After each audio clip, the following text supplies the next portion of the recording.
ভাবুন তো আপনার মাসিক মাত্র আয় 10,000 টাকা। ভাড়া, খাবার, মোবাইল রিচার্জ, পরিবারের খরচ সব মিলিয়ে মাস শেষ হওয়ার আগেই পকেট খালি। অনেকেই মনে করেন কম টাকা আয় করলে সেভ করা সম্ভব না, কিন্তু সত্যটা হলো বাংলাদেশ, ভারত কিংবা বিশ্বর অনেক মানুষ খুব অল্প ইনকাম থেকেও টাকা জমিয়ে নিজের জীবন বদলে ফেলেছে।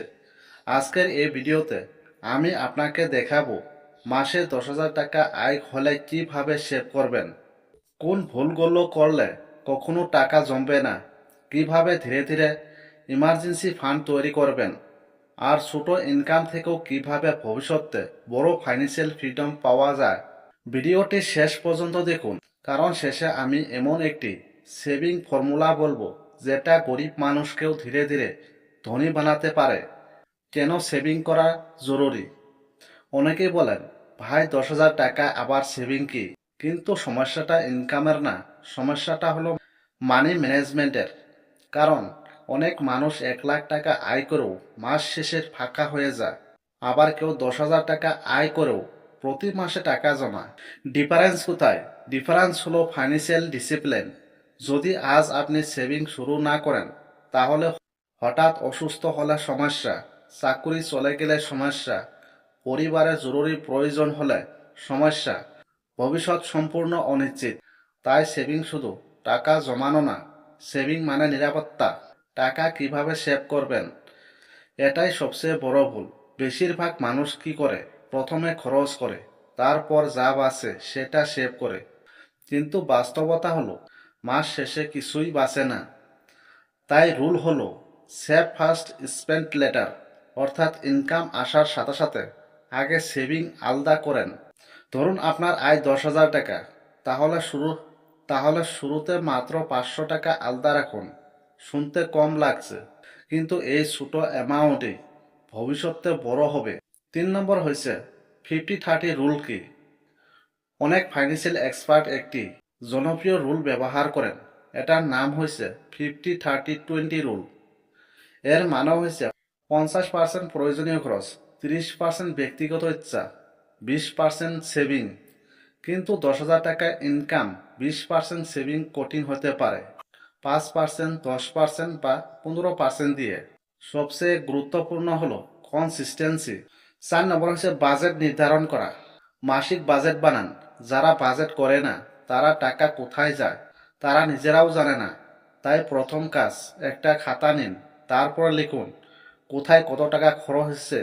যেমন খাবার কত টাকা খরচ হয়েছে, মোবাইল রিচার্জ, যাতায়াত, পরিবারের কত টাকা খরচ হয়েছে, আর নিজের পার্সোনাল কত টাকা খরচ হয়েছে। এভাবে পুরা মাস ট্র্যাক করুন। আপনি অবাক হবেন দেখে অনেক টাকা অপ্রয়োজনীয় জায়গায় নষ্ট হচ্ছে। 5 নম্বর হচ্ছে ছোট ছোট খরচ কমানো। গরিব মানুষকে গরিব রাখা বড় খরচ না, বরং ছোট ছোট ডেইলি এক্সপেন্সেস। যেমন প্রতিদিনে বাইরে চা খাওয়া, অপ্রয়োজনীয় mobile data, fast food, online shopping, gaming top up, অযথা ঘোরা। ধরুন প্রতিদিন 50 টাকা অপ্রয়োজনীয় খরচ আপনার হয়েছে, মাসে 1500 টাকা অপ্রয়োজনীয় খরচ। মানে আপনি বুঝতেই পারছেন না, কিন্তু প্রতি মাসে 1500 টাকা উড়ে যাচ্ছে। এখন জানবো ইমার্জেন্সি ফান্ড। ইমার্জেন্সি ফান্ড কি? জীবন আছে মানে সমস্যা আছে, তাই জীবনে হঠাৎ সমস্যা সবেরই আসবে। তাই ইমার্জেন্সি ফান্ড খুব জরুরি। ইমার্জেন্সি ফান্ড মানে জরুরি পরিস্থিতির জন্য আলাদা টাকা জমানো। যেমন অসুস্থতা, চাকরি চলে যাওয়া, অ্যাক্সিডেন্ট, পরিবারের জরুরি সমস্যা। আপনার টার্গেট হওয়া উচিত কমপক্ষে 3 মাসের খরচ জমানো। যদি মাসে 8,000 টাকা খরচ হয়, 3 মাসে 24,000 টাকা জমা হওয়া উচিত। 7 নম্বর হচ্ছে আলাদা সেভিং অ্যাকাউন্ট রাখুন। অনেকেই সেভিং টাকা একই অ্যাকাউন্টে রাখে, ফলে কি হয়, সহজেই খরচ হয়ে যায়। তাই একটি আলাদা সেভিং অ্যাকাউন্ট খুলুন, অথবা বিকাশ, নগদ পেমেন্ট, ফোনপে বা আরডি অ্যাকাউন্ট ব্যবহার করতে পারেন। যে রুল হলো সেভিং টাকা সহজে টাচ করা যাবে না। 8 নম্বর হলো ইনকাম বাড়ানোর চেষ্টা করুন। শুধু খরচ কমিয়ে ধনী হওয়া যায় না, ইনকামও বাড়াতে হয়। যে বর্তমানে অনেক সাইড ইনকাম অপরচুনিটি আছে, যেমন freelancing, YouTube, affiliate marketing, reselling, tuition, graphic design, video editing, AI tools দিয়ে কাজ। যদি আপনি মাসে এক্সট্রা 2,000 টাকা আয় করতে পারেন, তাহলে সেই পুরো অ্যামাউন্ট সেভ করতে পারবেন। নম্বর হচ্ছে কম্পাউন্ড ইন্টারেস্ট। যে কম্পাউন্ড ইন্টারেস্টের শক্তি এখন আমি বলবো সবচেয়ে পাওয়ারফুল জিনিস। আপনার টাকা নিজেই টাকা তৈরি করে। ফর্মুলা ধরুন, মাসিক যে আপনি প্রতি মাসে 10,000 টাকা ইনভেস্ট করলেন, বছরের পর বছর সেটা বড় হতে থাকবে। ছোট সেভিংই ভবিষ্যতে বড় ওয়েলথ তৈরি করে। ডেবিট বা লোন থেকে দূরে থাকা। যে ডেবিট বা লোন থেকে দূরে থাকুন। কম ইনকাম সবচেয়ে বিপজ্জনক জিনিস হলো অপ্রয়োজনীয় লোন। ইএমআইতে মোবাইল, ক্রেডিট কার্ড, ডেবিট, ব্যক্তিগত লোন। কারণ লোন আপনার ভবিষ্যতের আগে থেকে খেয়ে ফেলে। তাই রুল হলো, যেটা ক্যাশে কিনতে পারবেন না সেটা এখন কিনবেন না। 11 নম্বর হচ্ছে সেভিং হ্যাবিট তৈরি করুন। সেভিং একদিনে হয় না, এটা হ্যাবিট। শুরুতে কঠিন লাগবে, কিন্তু 3 থেকে 6 মাস পরে এটা ন্যাচারাল হয়ে যাবে। আপনি ছোট অ্যামাউন্ট দিয়ে শুরু করুন, কারণ অ্যামাউন্ট না, হ্যাবিট হচ্ছে গুরুত্বপূর্ণ।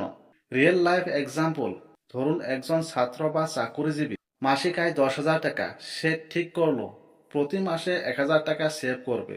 1 বছর পর মাসে 12,000 টাকা, 3 বছর পরে হব 36,000 টাকা। আর যদি সেটা ইনভেস্ট করে তাহলে অ্যামাউন্ট আরও বাড়বে। 13 নম্বর হচ্ছে ফাইন্যান্সিয়াল ডিসিপ্লিন। ধনী হওয়ার সিক্রেট শুধু বেশি আয় না, বরং টাকা ধরে রাখা। অনেক সেলিব্রিটি কোটি টাকা আয় করেও দেউলিয়া হয়েছে, কারণ তাদের ফাইন্যান্সিয়াল ডিসিপ্লিন ছিল না। তাই আজ থেকে রুল করুন, ইনকাম লিখবেন, এক্সপেন্সেস ট্র্যাক করবেন, মাসে কিছু টাকা সেভ করবেন, অপ্রয়োজনীয় খরচ কমাবেন। 14 নম্বর মাইন্ডসেট চেঞ্জ করুন। সবচেয়ে বড় পরিবর্তন হয় মাইন্ডসেট থেকে। যদি আপনি মনে করেন আমি গরিব, আমি কখনো টাকা জমাতে পারবো না, তাহলে কখনো পারবেন না। কিন্তু যদি আপনি সিদ্ধান্ত নেন আমি ছোট থেকে শুরু করব, তাহলে ধীরে ধীরে সব বদলাবে।